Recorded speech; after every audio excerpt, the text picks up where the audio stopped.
والسلام على من لا نبي بعده أما بعد فأعوذ بالله من الشيطان الرجيم بسم الله الرحمن الرحيم قال الله تبارك وتعالى حرمت عليكم الميتة والدم ولحم الخنزير وما أحل لغير الله به والمنخنقة والموقوذة والمتردية والنطيحة وما أكل السبع إلا ما ذكيتم۔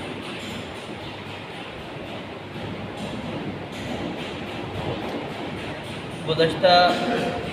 دن جو آپ نے آیات سماعت فرمائی اسی آیات کا دوسرا حصہ ہے۔ پہلے حصے میں اللہ رب العالمین نے ایسی چیزوں کی نشاندہی فرمائی ہے کہ جن چیزوں کو اللہ رب العالمین نے آپ پر حرام کیا، یا پھر ایسی چیزیں جو اللہ رب العالمین کے نام کے علاوہ کسی اور نام کے ساتھ جوڑ کر کے اس کی نسبت کر کے اسے ذبح کیا جائے، وہ بھی آپ پر حرام ہے۔ اب اس آیات میں اللہ رب العالمین ایسے جانوروں کا ذکر فرما رہے ہیں جو کسی حادثات کی وجہ سے مرے، اور اللہ رب العالمین نے ان کو بھی آپ پر حرام کیا ہے۔ فرمایا کہ والمنخنقۃ، ایسا جانور جو گلا گھونٹنے کی وجہ سے مر چکا ہو۔ اب گلا یا پھر قصداً غصے میں آ کر، زمانہ جاہلیت کے جو لوگ تھے وہ بڑا ظلم کیا کرتے تھے جانوروں کے ساتھ، غصے میں آ کر قصداً جان بوجھ کر کے جانور کا گلا گھونٹ دیا، یا پھر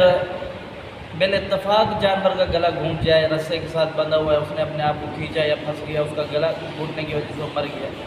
تو اس جانور کو اللہ رب العالمین نے حرام قرار دیا۔ اس کی وجہ یہ ہے کہ اس کے اندر سے دم مسفوحہ جو خون ہے بہنے والا وہ نہیں نکلا، اللہ رب العالمین نے اس وجہ سے وہ جانور آپ پر حرام قرار دیا ہے۔ اب وہ جو دم مسفوحہ خون ہے یہ نہ نکلے جانور کے اندر سے، اگر وہ جانور کھایا جائے تو وہ نقصان دہ ہوتا ہے صحت کے لیے بھی، اللہ رب العالمین نے یہ حرام قرار دیا۔ آگے فرمایا کہ والموقوذہ، ایسا جانور جسے کوئی دھاری دار چیز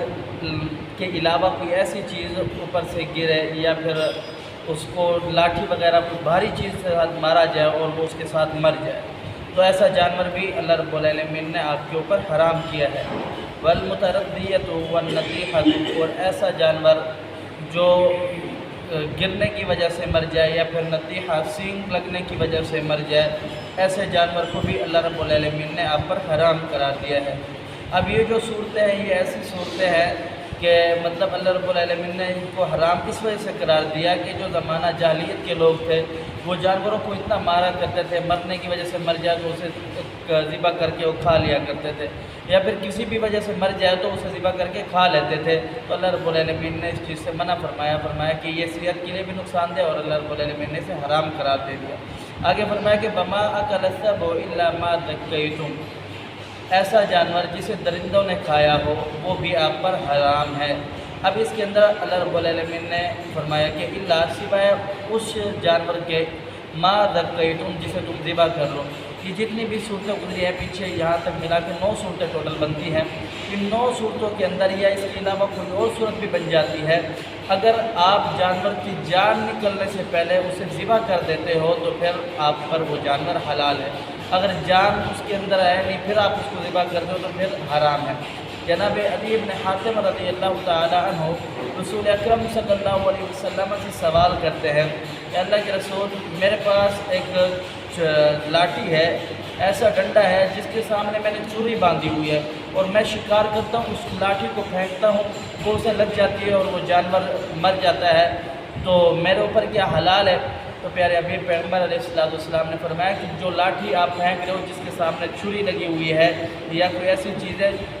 جو آگے والے جانور کو پھاڑ دے، اس کو خون نکل جائے، تو پھر وہ آپ پر حلال ہے۔ اگر اس نے اس کو مارا اور زخم نہیں آیا، خون نہیں نکلا، اس کو پھاڑا نہیں ہے، تو پھر وہ جانور آپ پر حلال نہیں ہے، آپ اسے نہ کھائے۔ آگے اللہ رب العالمین فرماتا ہے کہ الا ما ذکیتم، جو اللہ رب جسے آپ ذبح کر لو۔ جناب رسول اللہ صلی اللہ علیہ وسلم سے ایک صحابی نے سوال کیا، کل کو ہمارا دشمن سے مقابلہ ہے، ہماری بھیڑ ہوگی دشمن کے ساتھ، تو ہمارے پاس تو چھریاں بھی نہیں ہیں، کچھ بھی نہیں ہے، اگر ہم وہاں پر جب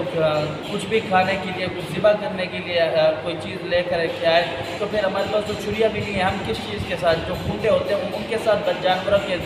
سروں کو ذبح کر لیں، تو پیارے حبیب پیغمبر علیہ السلام نے فرمایا جو بھی چیز خون بہا دے جانور کو ذبح کرنے کے وقت تو وہ آپ پر حلال ہوگی، سوائے دو چیزوں کے، ایک ناخون کے ساتھ ذبح نہ کیا گیا ہو، دوسرا دانت کے ساتھ ذبح نہ کیا گیا. اور آپ علیہ السلام نے فرمایا کہ جو ناخون اور دانت کے ساتھ ذبح کرے جانور کو، اور تیسرا ہڈی کے ساتھ، یہ خبیثوں کا ذبیحہ ہے، اسے نہیں کھانا چاہیے. اللہ سمجھنے عمل کی توفیق دے. قول قولی ھذا استغفر اللہ لی ولکم ولسائر المسلمین.